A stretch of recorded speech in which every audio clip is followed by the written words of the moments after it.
Welcome to The Explainer. Today, we're digging into a really fascinating, kind of counterintuitive idea about victory. It comes from Sun Tzu's ancient masterpiece, The Art of War. And honestly, it flips our whole idea of what a hero is completely on its head. So let me ask you, when you picture the greatest military victory, what pops into your head? Is it some dramatic last-minute battle against impossible odds? A famous general leading a heroic charge? Or could it be something much, much quieter? And right there, with that one sentence, Sun Tzu basically challenges everything we think we know. He's saying the best victories, the greatest ones, are the ones that don't make for exciting stories. They earn no fame for being smart and no medals for being brave. Okay, so what does that even mean? Let's get into it. What on earth could Sun Tzu be talking about? A victory that gets zero recognition? Well, to get it, we have to completely redefine what it means to be a good general. Think about it like this. You have the famous general. We all know this type. They're famous because they win these incredibly tough, bloody battles. They're crisis solvers. But then you have the wise general. This general creates a situation where the battle is so easy to win, it barely even looks like a fight. They don't solve the crisis, they prevent it from ever happening in the first place. And that brings us to this core concept, defeating an already defeated enemy. The whole idea is that the real work, the actual moment of victory, happens long before a single soldier moves. It's about systematically, patiently taking your opponent apart until their defeat is just a foregone conclusion. So, the crucial takeaway here is that this isn't about one brilliant move on the chessboard. No, it's a slow, strategic process. The wise general is playing the long game. They're weakening the enemy's economy, chipping away at their morale, and locking down every single advantage before even thinking about a fight. Now, this all sounds great in theory, right? But let's look at maybe the best real-world example of this philosophy in action. It's the story of a general named Yang Hu, who was the quiet architect behind the unification of China back in the 3rd century. To really appreciate Yang Hu's genius, you have to understand the massive problem he was facing. The Jin dynasty wanted to conquer the southern state of Wu, but sitting right between them was the gigantic Yangtze River. This wasn't just a river, it was a natural fortress that had stopped countless invasions for centuries. So in 269 CE, Yang Hu gets put in charge of the border region, and everyone, absolutely everyone, expects him to launch an immediate, massive attack. But instead, he does the exact opposite. He basically puts his sword away and starts this years-long project to make victory completely inevitable.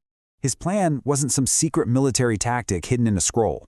It was this huge, 4-part grand strategy, and it was designed to make the enemy state of Wu just rot from the inside out.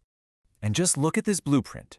You can see his strategy wasn't just about the Wu army. No, he was going after their entire social fabric, their economy, the loyalty of their people, and their biggest geographical shield, all at the same time. It was brilliant. So first he actually focused on his own turf. He opened schools to create social stability, and then he ordered half of his army to become farmers. He knew that a powerful military has to be built on top of a prosperous and stable society. And the results? They were just unbelievable. When he got there, his army had less than 100 days of food stored up. 7 years later, they had enough grain to last for 10 years. That's not just food, that's a massive strategic weapon. It meant he never had to worry about supply lines. Next up was maybe his most incredible move. He launched a campaign of psychological warfare through integrity. He started treating the people of Wu, his enemies, with incredible fairness and respect. If his hunters accidentally crossed the border, he paid for any damages. Get this, there's this amazing story where his soldiers captured the children of 2 Wu generals. What does Yang Hu do? He immediately has the kids sent home, safe and sound. And what happens next? The 2 enemy generals, totally blown away by this act of honor, defected to his side and brought all their troops with them. He was literally winning the war without even fighting. And finally, he dealt with the big one, the Yangtze River. He remembered that past invasions had failed because they didn't have a navy, so he ordered the construction of a massive fleet. And these weren't just little boats. We're talking floating fortresses, each one able to carry over 2,000 soldiers. He effectively turned Wu's greatest defense into his personal invasion highway. So after more than 7 years of this quiet, patient, relentless preparation, the state of Wu was basically a hollowed-out shell. The final part of the war? It was just a formality.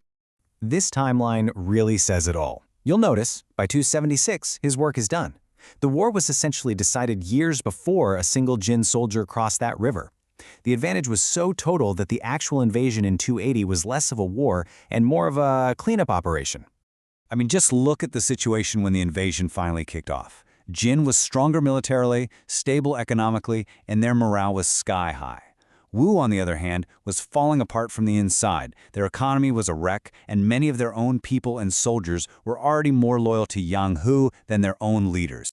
So, the state of Wu didn't fall because of some brilliant charge on the battlefield. It just crumbled. It collapsed because it had already been defeated on every other front, strategically, economically, and psychologically. It was, in Sun Tzu's exact words, an already defeated enemy. So what's the big lesson we can pull from this incredible story of Yang Hu and his invisible victory? Well, Yang Hu isn't remembered as some great, heroic warrior. In fact, he actually passed away before the final invasion he planned was even launched. But history gives him the credit he deserves. He's known as the #1 contributor to the victory. His merit wasn't in fighting. It was in the preparation, the strategy, the patience. He was the perfect embodiment of Sun Tzu's wise general. It really makes you think about what we as people choose to celebrate, doesn't it? We love stories about dramatic fights. We cheer for the hero who rushes in to fix a huge, visible crisis. But we often completely forget to praise the quiet strategist who worked for years and years to make sure that crisis never even happened.